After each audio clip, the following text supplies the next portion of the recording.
as a child, when I played Sonic Adventure DX, I had many different outlooks on the characters. For example, as Sonic, I wanted to be him basically at all times. It was basically like because I connected with him more or less because like he seemed cool, so I wanted to be him. The line that sold that for me was, "I'll play with you some other time," which was the one where you did really well on certain stages, or with Sonic, or just on stages with Sonic, basically. Like, for example, boss battles and whatever.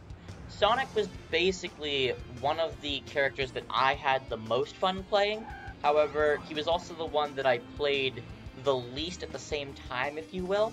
Because originally, when I got the game, I had, issues with it, obviously. As is, the game came with issues, because it's not perfect. None of the Sonic games usually are. But that's besides the point. Just because they're not perfect does not mean they're not fun. It just means that they had some hiccups that were not caught in their production. Anyway, let's get back on point here. So, we're talking about Sonic right now. The reason why I like him in this aspect is the fact that I, for the longest time, did not know how to beat his last boss in his story. And then I looked it up and I'm like, gosh, I'm so dumb. Because it was one of those times where it's like, you feel like you know what you're doing as a child, but then when you come back as an adult, you're like, gosh, I was so dumb.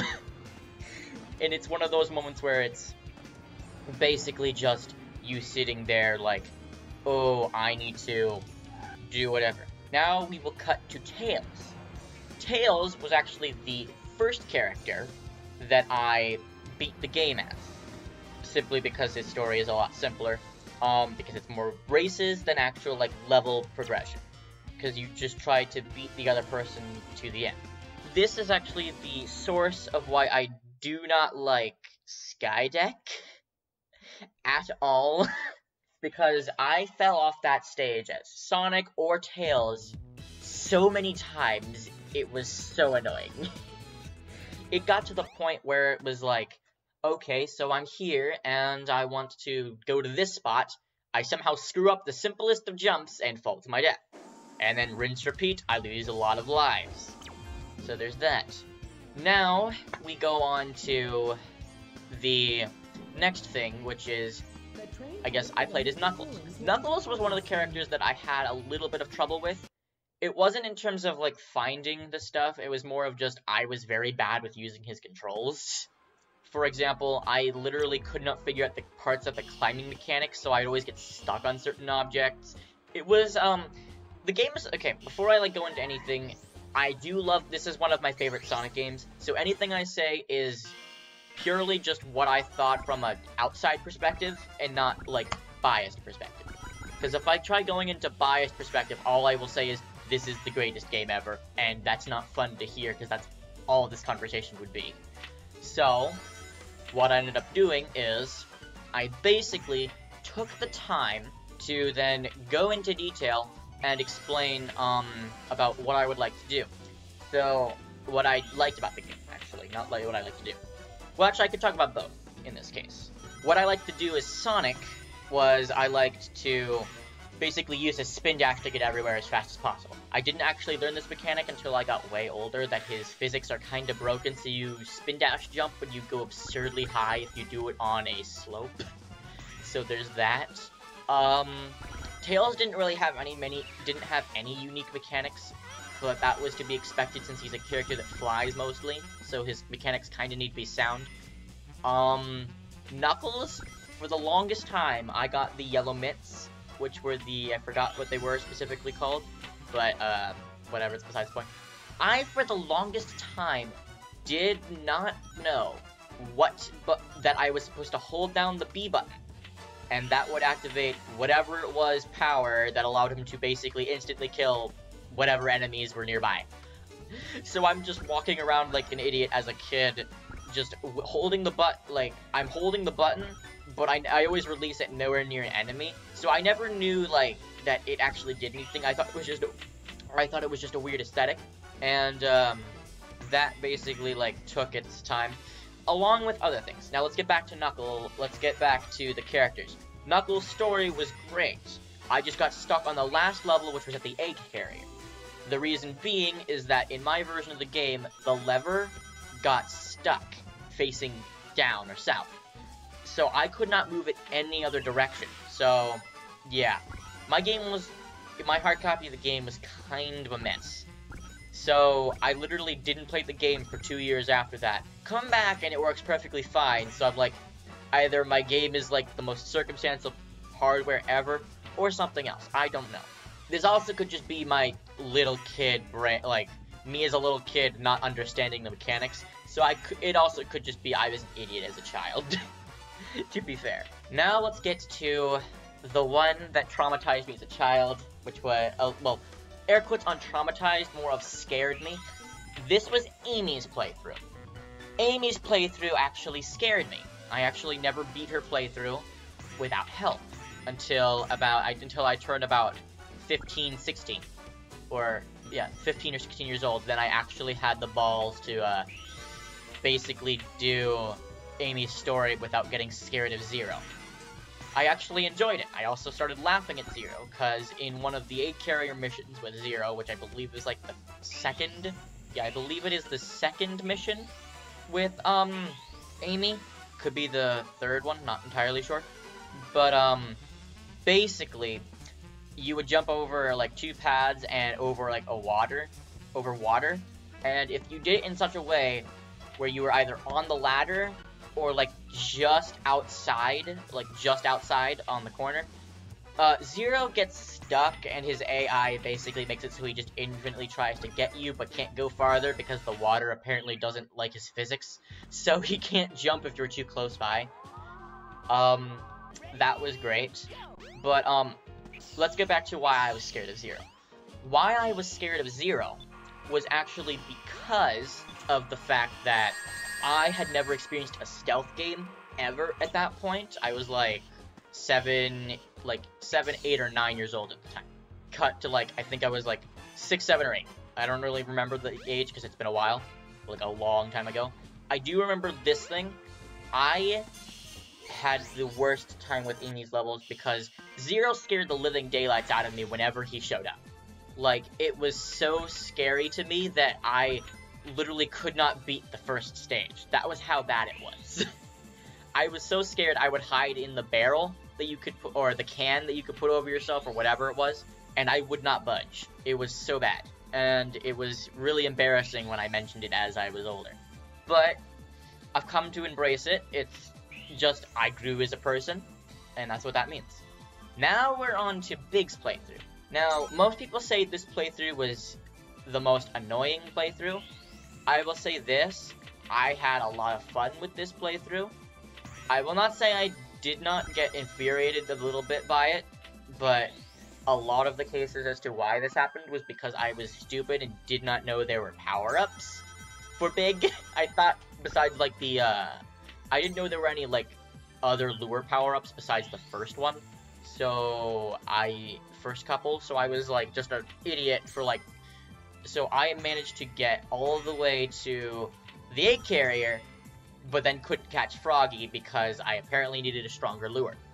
Because my childhood brain could not figure out why Froggy was not grabbing onto the thing or whatever. This is probably just me being stupid as a child as well, but it took me a while, but I eventually caught Froggy in that level, because it was such a, ordeal, I guess.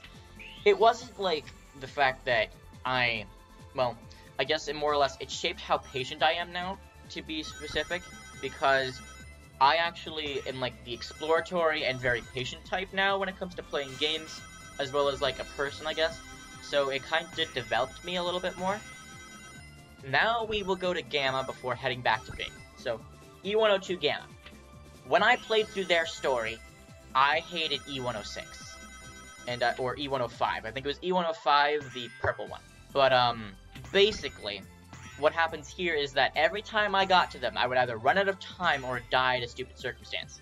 Because I was a poorly hand-eye coordinated child and did not know what I was doing wrong.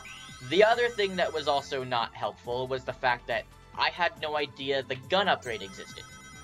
So, I was just playing with the base gun the entire time. So there's that as well. However, I believe of the stories of the game, I think Gamma's is one of my favorites.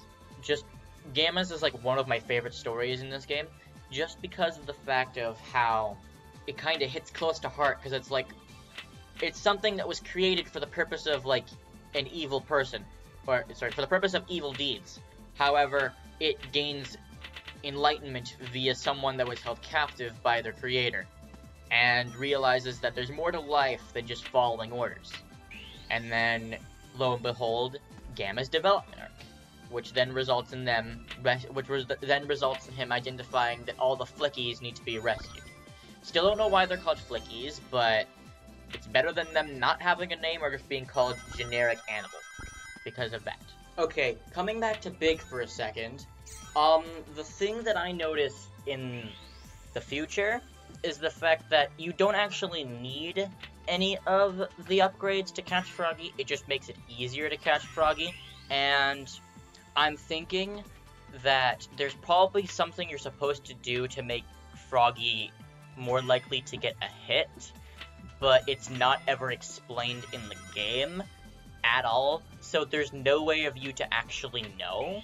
But in my most recent playthrough of Big Story, since it was so fast, it was very unexpected, and basically surprised me to no end as to how fast I did it, because I remembered it taking me over, like, 10 hours to actually, like, beat some of his stages. Just because of how, like, yes, I was a child, so I was curious about everything, but I still went back to the main area eventually. So there's that. But that still should have allowed me to at least know what I was doing with Big, instead of just trying to catch everything in the pond or whatever. Now on to Supersonic. Basically, this created a problem for me where I actually spent, I think, almost 2 hours trying to fight Perfect Chaos. Just because I was so freaking dumb and did not realize for the while that I needed to collect rings in order to maintain. Like, I didn't know that I needed to keep rings on hand to maintain the supersonic form, as well as the high speed. So, yes, you can stay a supersonic without rings, but you basically die upon hit, I think, if I'm correct. I'm probably remembering this totally wrong, but basically, what I remember is that I always died to the spears, or I kept getting impeded so much by the spears I couldn't actually hit his head, or his brain, I guess. So I would always come out of his neck, and then he would switch locations, which was annoying. I loved the music, though, and that was, I guess, the one thing. The reason I liked the second part, though, okay, so I loved the second phase music more than the first phase music, because it reminds me of my favorite Sonic stage, which is Lost World. No, not the game on the 3DS, the actual the action stage in Sonic Adventure DX or Sonic Adventure. Yes, I played the worst version, but it still holds a special place in my heart, just because of how fun it was. Even then, nowadays, I still learn new mechanics about the game, like, for example, the aforementioned slope physics of Sonic, I learned actually, I think, very recently. Then we have the fun part, or the part that a lot of people spent their time in the game. The Chao Garden.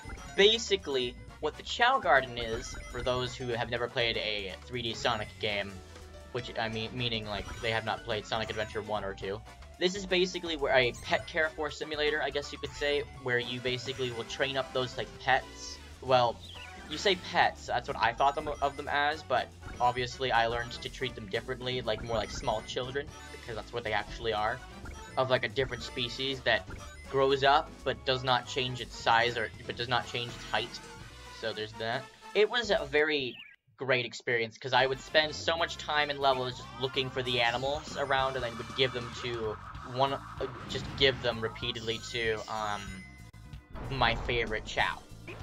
There was also, I think, a segment of when I was playing through the game where I basically took the time to set about finding all the extra hidden Chao and trying to get all the different colored Chao. This is when I discovered that, one man in a jewelry shop is holding a, Chao hostage, or a Chao egg hostage. So, I took the spare rock that was near, the exit to Speed Highway, and took it into that building. When you remove the egg from the pedestal, it adds the bars, which means you can't exit the building. It's the whole switcheroo maneuver with like thieves do, which is replace the object with something of the same weight, so if anything is weight measured, the alarm system does not go off, and so on and so forth, with that mechanic. So now I have the Chao Egg. You bring it into your Chao Garden, let it sit for I don't know how long, and then it hatches into a pure golden Chao. Then there's the Silver Egg, which is in the Mystic Ruins. That was a thing that I had no idea what it did for a while. Like, I think for a while, I popped out of the mouth of the thing in the waterfall. Still had no idea what the heck it was for, like, most of the game. It didn't come to my attention that it looked a lot like a Chao Egg until after I got the gold one. And then I was like, huh, this looks like a Chao Egg. Now, the fun thing is that even though I cared for my Chao a ton, I never actually got them into many of the competitive races at all. I mostly just cared for the Chao, along with my sisters, because we just liked the care for aspect and less of the actual, like, competitive aspect, since it was more inclined to what we felt like was important to us, I guess you could say. And as a result, we basically felt that we were taking care of, like, a small child of our own. Even though, but it also felt like kind of like a pet simulator, I guess. This was also, I think, when I spent so many hours just messing around in the Chao Garden trying to, like, do, like, cool maneuvers or whatever with Tails or Sonic or whatever. Knuckles, I would just try to see what I could climb on. It was not really, like, complicated stuff, but it was still something. And there's, like, many other things, too. Essentially, what we have here, though, when we want to play is that I had a lot of fun in this game as a child, and this is actually what sold me in the Sonic series. I know that the Sonic series has its ups and downs. For example, Sonic 06, and a lot of other games that flopped, like Sonic Boom. But it still holds a special place in my heart, just because of the fact that when you sit back and think about it, the games are fun, they're just generally have their own set of problems that either during the time could not have been fixed, or were not noticed in production. So there's that too. So then we have one of my favorite things that I loved to do during the play of the game, which was one of my other favorite things to do, which was all of the secret all of the missions, as well as the mini-games.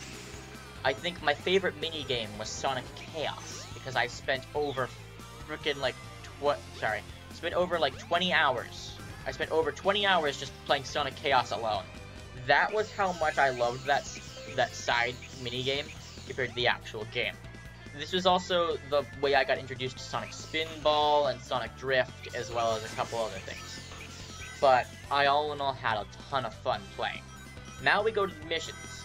Basically what the missions did is they took the stages that were already there, and then added more replayability to them, which then allowed me to enjoy the game a lot more, which was a great idea.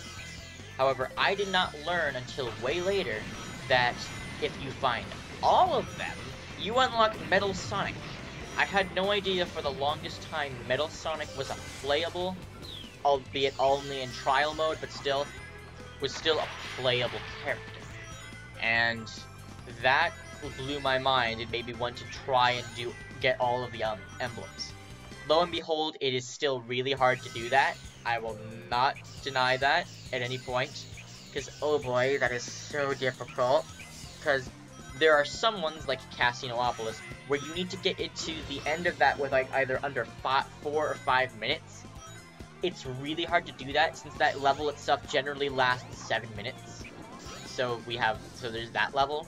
I did have the most fun though when it came to like finding emblems, which was completing Emerald Coast as Sonic, because I got to abuse a ton of mechanics just to do that. Because of the slope jump mechanic, I was able to skip large portions of the map, which then allowed a lot more speedy gameplay and a lot more fun. Then cut to later on, which is more recently, I think in like the last month or two, I played through the game again, and I discovered that there were also ways I could cheese Ice Cap. So what I ended up learning is that if you do the spin dash jump off of the correct slope, you can skip the entirety of the icicle switch section for one part. And it basically is just like, ooh, save myself some time. But honestly, this game was a fun experience. Even though, like, for example, it's miserable to play some games like this because the controls can be bad, finicky, or whatever, it's still good to think of it in terms of its own time.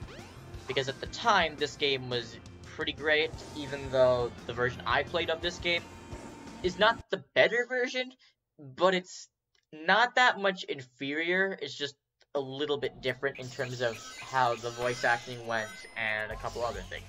For example, the graphics.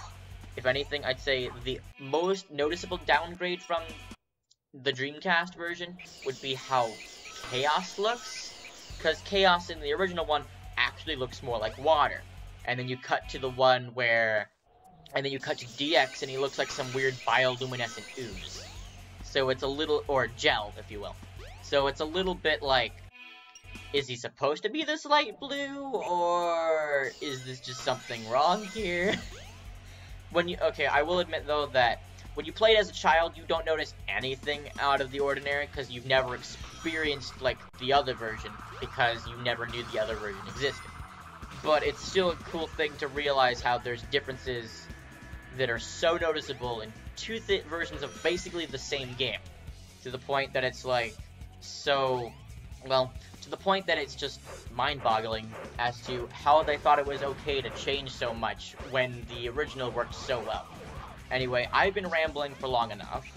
If you are interested in what I said, that's great. If not, then that's also your opinion. It doesn't matter. I just went to talk, because it seems like I had fun and you guys had fun as well, playing either this game or you just wanted to learn what someone else's perspective was. So, signing off, and have a nice day.